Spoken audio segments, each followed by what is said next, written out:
Hello students, in this video we are going to study the remaining part of chapter 5. The chapter name is Separation of Substance, class 6, subject science, NCERT. So before starting that, let me recall what we had learned in the previous video of this chapter. So we had seen that a mixture is made up of two or more than two components, and the components can be either solid, liquid or gaseous. Then we had seen about the separation. So the process of separating the components of a mixture is called separation. And there are many different ways to separate the components from the mixture. So in that, hand picking, thrashing, winnowing, sieving, sedimentation, decantation, filtration, evaporation, and condensation are some of the common methods used to separate substance from their mixtures. So from these methods we had seen hand picking and thrashing. So hand picking, this method of separation is used to separate slightly larger size impurities like pieces of stones, husk and other grains. And in this method we are separating the components with the help of hand. And in thrashing we had seen that we are separating the components or grain from the strokes by beating that stroke on the hard object, so that is the thrashing. So now in this video we will see some of the remaining methods for the separation of substance. So let me now start. In that, here the next one is winnowing. So for that, one activity is given here. Activity 3. For that, make a mixture of dry sand with sawdust or powder of dry leaves. You have to make the mixture of sand and sawdust, or instead of sawdust you can also use powder form of dry leaves. Sawdust, that means the dust which you found at the carpenter shops. So that is the sawdust. Instead of that you can also use the powder of dry leaves. Then after, put this mixture on a plate or a newspaper. Now look at this mixture carefully and answer this some of this question, that can the two different components be made out easily, or can you separate these different components easily, that is, can you separate the sawdust and sand easily? So no, you will not able to separate them easily. Are the size of the particles of the two components similar? So yes, you will find that the size of the sawdust and sand is almost equal. So that are the size of these two particles are almost similar. Next question is, would it be possible to separate the components by hand picking? So this sand or sawdust is very small in size, so it is not possible to separate these components by hands or by hand picking method. So now let me see what to do. So take your mixture to an open ground and stand on a raised platform. The platform which is above the ground level. Here in the figure it is shown to you, this lady is standing on the raised platform, on the table, that means on the raised platform. Now then after, put the mixture in a plate or sheet of paper and hold the plate or sheet of paper containing the mixture at your shoulder's height. You have to hold this paper or plate at the shoulder's height, and then after tilt it slightly, that means hold it in the cross or bend this slightly, and so that the mixture slides out slowly, so that this mixture fall down slowly from this plate or from the newspaper. Now observe what happens to this mixture. Do both the components, that is sawdust and sand or powdered leaves, fall at the same place? So after performing this activity you will find that both the components will not fall at this same place. The next question is there a component that blows away? So yes, you will find that the sawdust, which is lighter in weight, will blows away with the or by the wind. The next is, did the wind manage to separate the two components? So yes, the wind managed the separation of these two components. So here in the picture it is shown to you winnowing process. This is the direction of wind or air. This lady is standing on the raised platform or on the table. Then you have to hold your plate or newspaper at the height of your shoulder. So here it is she hold it. Then after still it is plate slightly, and you will find that the grains are collected nearby that platform, and this husk, or you can say husk, that means outer covering of this grain. And in our case, in our activity, you will find that this sawdust, which is lighter in weight, will blown out with the help of this air. And here soup, or you can say the mixture, is there in the plate. So this method of separating components of a mixture is called winnowing.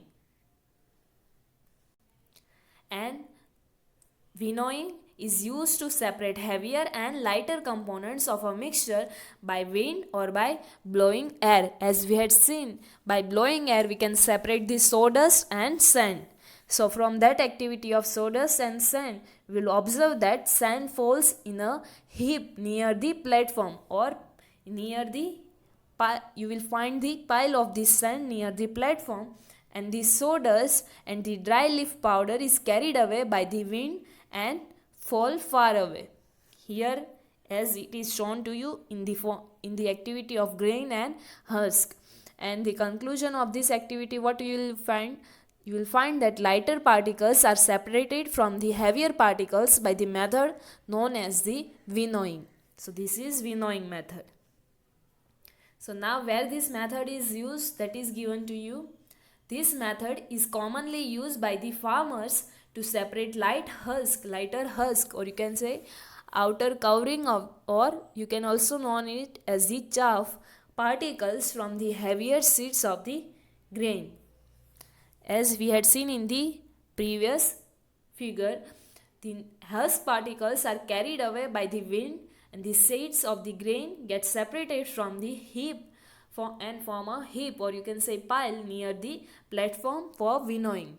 You will get collected grains near the platform, and this separated husk is used for many purposes, such as fodder for cattle.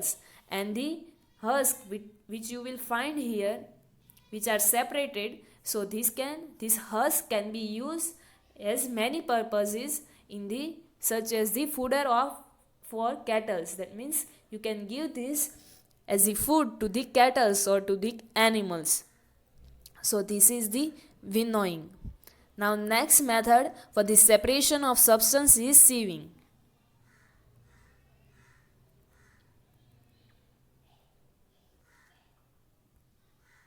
So sometimes we may wish to prepare a dish with flour, or sometimes we want to use the flour.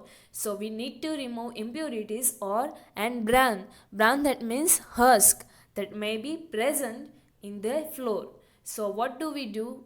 So you must find your mother doing this. So we use a sieve, or you can say strainer, and pour the flour into this strainer or sieve.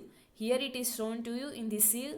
Someone had poured the flour, and in this dish you will get the flour. The impurities are collected in this sieve. So you might have noticed this while your mother is sieving the flour before preparing the food. So in a flour mill, impurities like husk and stones are removed from wheat before grinding it. This is the use where this method is used. So in the flour mill, the impurities like husk and then stones are removed by the grinding, before the grinding, by this process that is known as the sieving. And usually a bag full of wheat is poured on a slanting sieve. Slanting, that means a sieve which is placed somewhat tilted. So the bag which is full of grain or wheat is poured in this sieve, and then after the sieving removes the pieces of stones, stalks, that means the dry stems of the plants, and husk, and that may still remain with the wheat after the threshing and winnowing. That means if there is some husk and stalks are there after the process of even threshing and winnowing, then that can be removed in this process of sieving.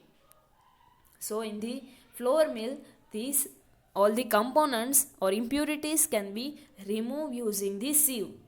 And you may also notice the similar sieves being used as the construction site to separate pebbles and stones from the sand.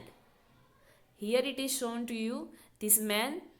This is the construction site. This man at the construction site is separating these stones or pebbles. Pebbles, that means small and round shaped stones. So he is separating this kind of stones from this sand.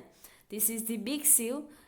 He is pouring, or you can say putting this mixture on this sieve, and then after at the end here he will get the sand, and in this sieve you will find the pebbles and stones. So this is how this sieving process is used as the construction sites to separate pebbles and stones from the sand.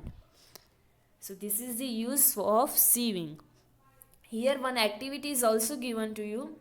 Bring a sieve and a small quantity of flour from home. You can try this activity at your home. So now sieve the flour to separate any impurities in it, and now make a fine powder of chalk pieces and mix it with the flour. Can we separate the flour and the powdered chalk by sieving? So first you have to sieve the flour, and after performing that you will find that the impurities which are present in the flour can be separated by sieving process. Then after make the powder of chalk pieces and mix that chalk powder with the flour, and now sieve this mixture with the help of sieve. So you will find that this cannot be separated, or you cannot separate the chalk powder from the flour by this method. So sieving is only used when components of a mixture have the different size. As we had seen, the particles of the flour are very thin as compared to the husk or stalks, and the sand is also very small. Sand has these small particles as compared to the pebbles and stone. So in those cases we can use this sieving method, and after performing this activity you will observe that the impurities like husk remain in the sieve on sieving, whereas the flour particles passes through the hole of the sieve and get collected in the dish. So we can get the flour. And when chalk powder is mixed with the flour and sieved, both chalk powder and flour that passes through and nothing remains in this sieve. You will notice that there is nothing is remaining in this sieve. That means chalk powder and flour that passes through the holes of the sieve.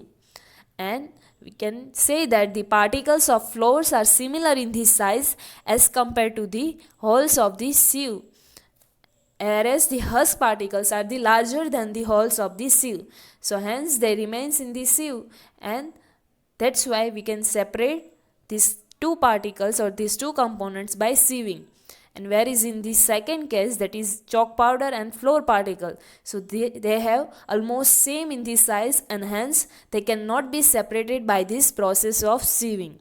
So now let we see about this sieving, and the first we had seen that about winnowing activity or winnowing or sieving process of separation of substances. So winnowing next is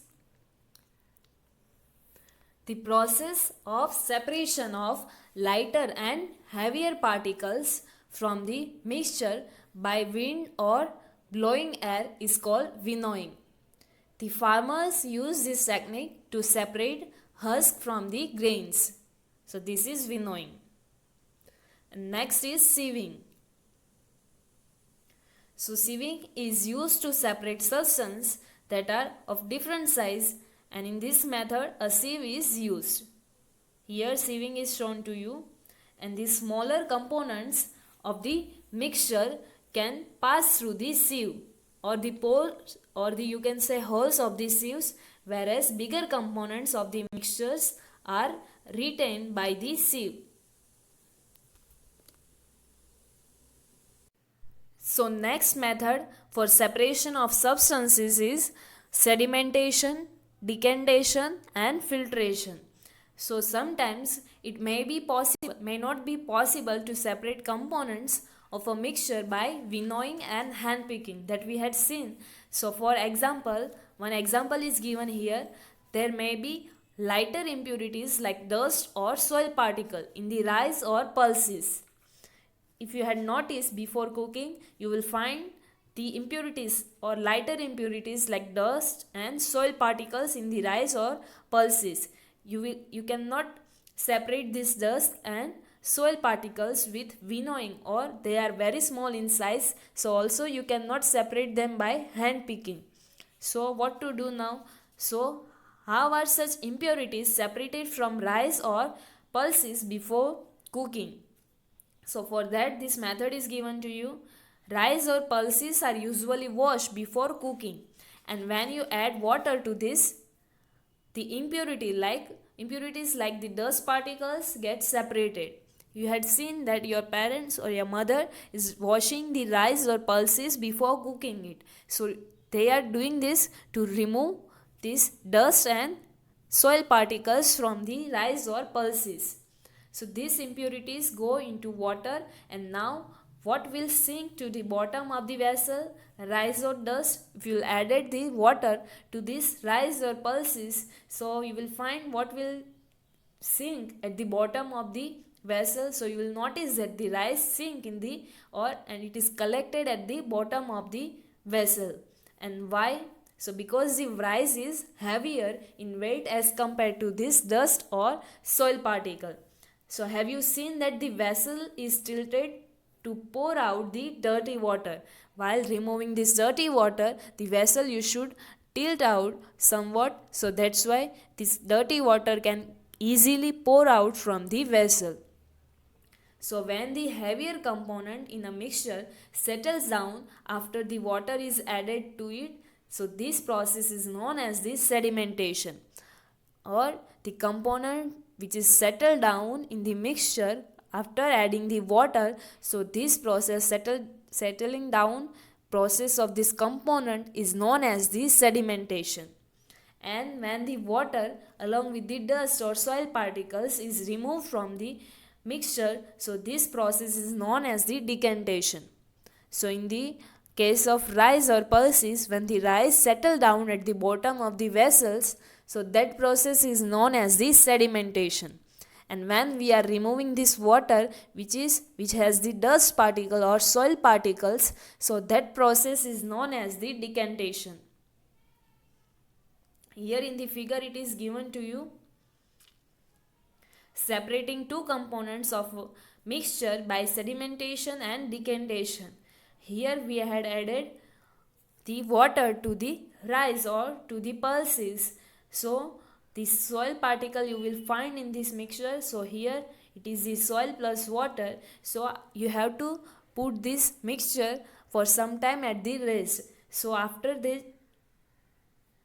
pulses get collected at the bottom, so you can pour this water in the another vessel, and you will find this undissolved material or soil, or here in the case of rice you will find rice collected at the glass or collected at the vessel.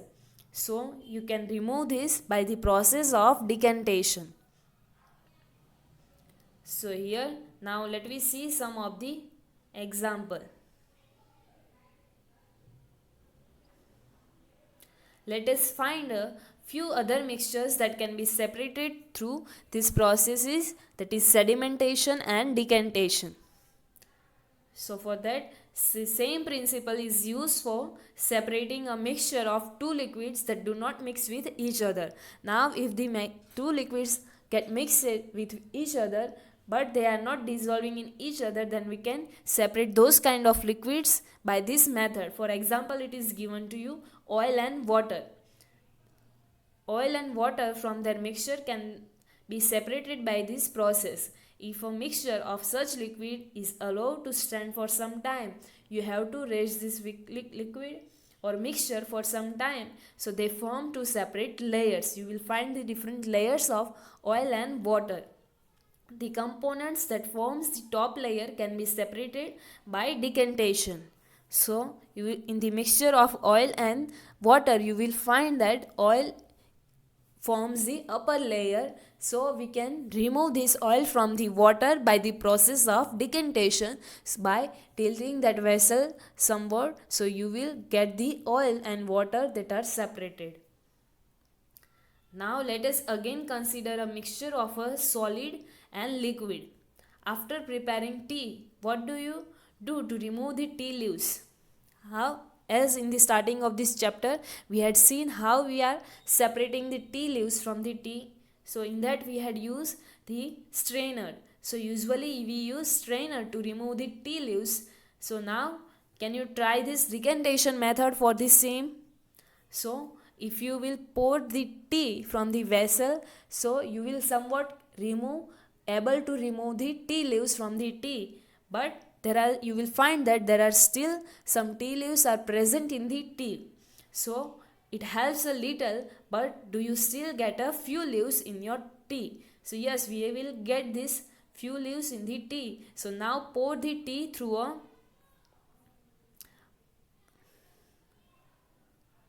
strainer. So that we had already seen, we had used strainer to separate the tea leaves from the tea. So did all the tea leaves remain in this strainer? So yes, in that case we will find that all the tea leaves in this strainer, and this process is known as the filtration.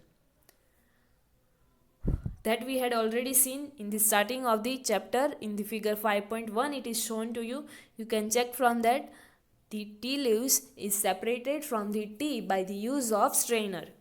And which method of separating tea leaves from prepared tea is better now? Can you say that decantation is better or filtration? So obviously filtration is better, because in the process of filtration we can separate the full or all the tea leaves from the tea, whereas in the decantation process we can see some of the tea leaves that are present in the tea. So this is the decantation, filtration and sedimentation. Now let us consider the example of water that we are using at our home.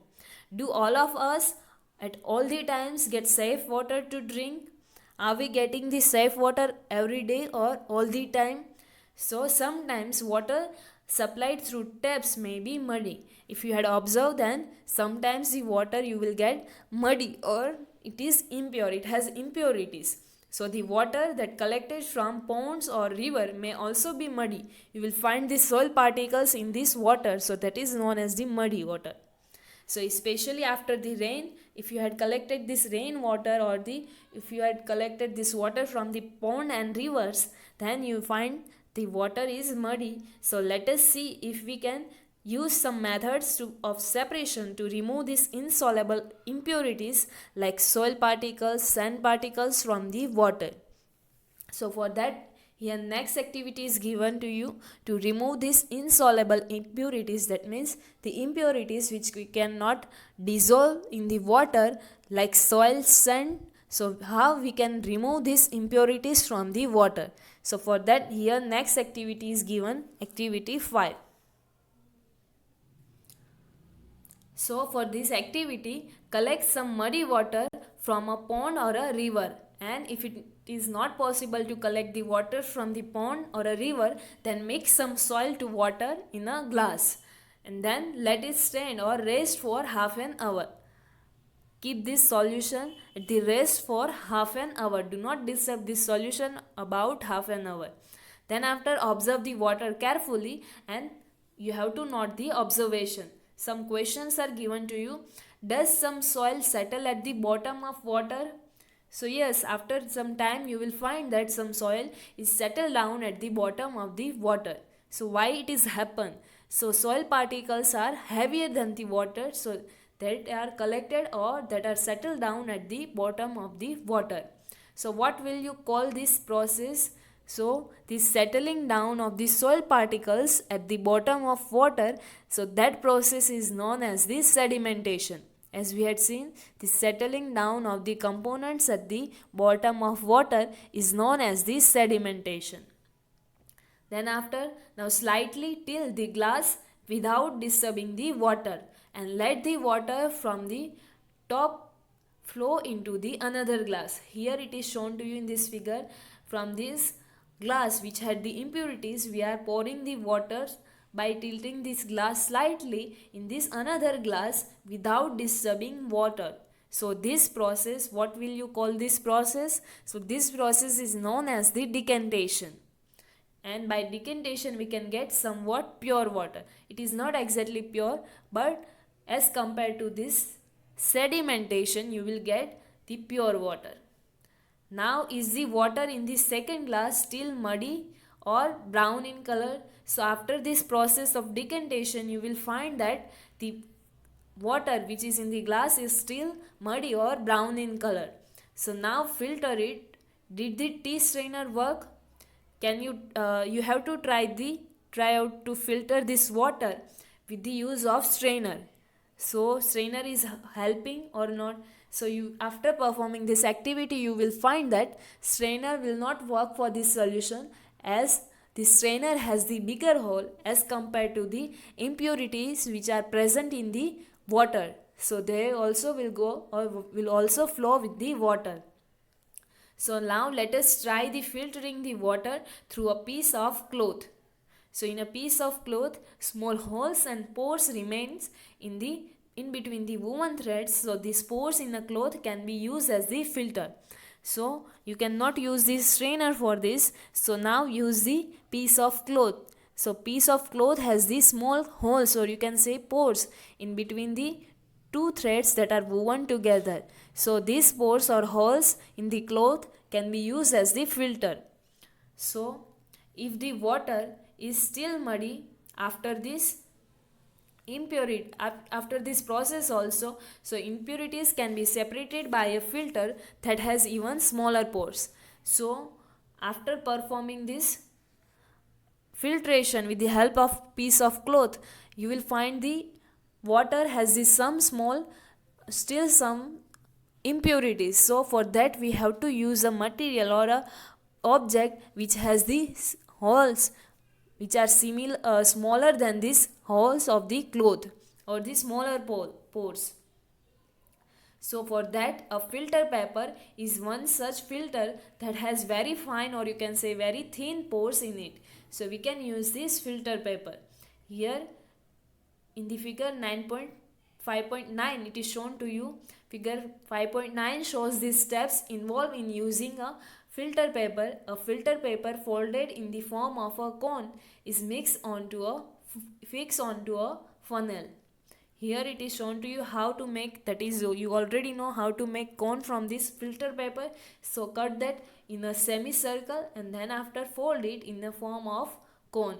Then after place that cone on the funnel, and the mixture then is poured on this filter paper like this, and solid particles in the mixture do not pass through it and it remains on the filter paper.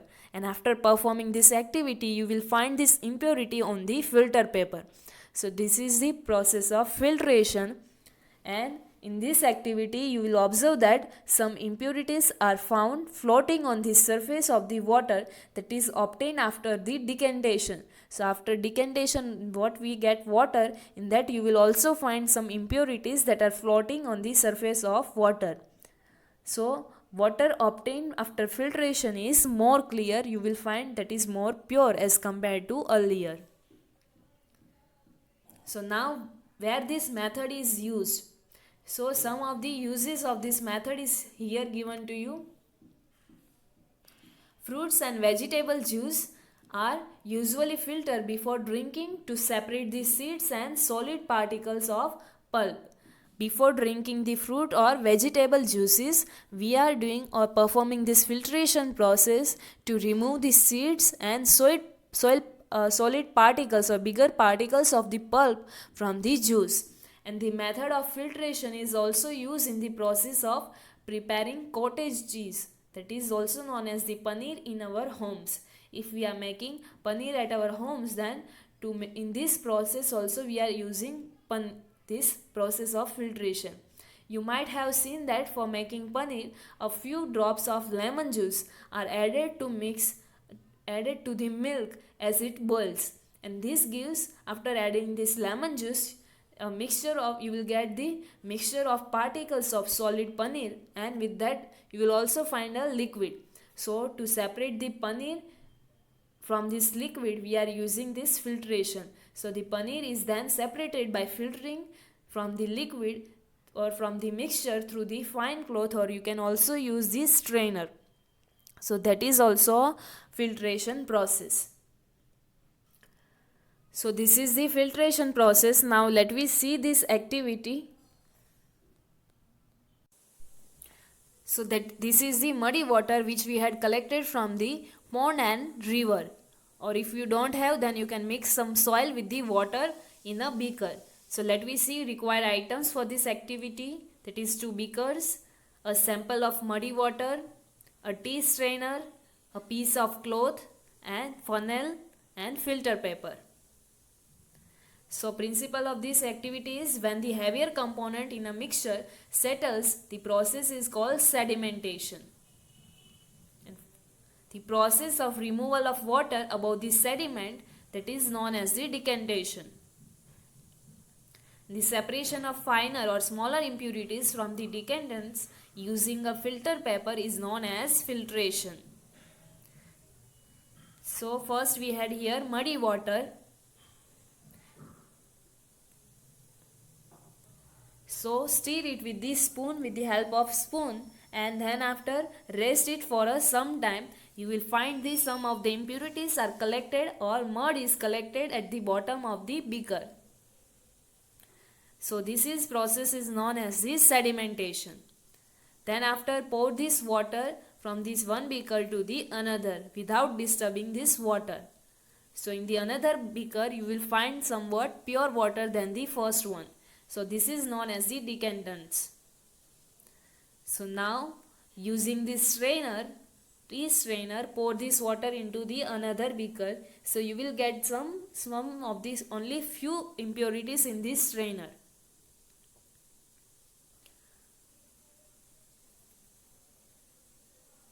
So still this color, the color of the water is still brown. So now we will filter, or this filtration process we will perform on this water.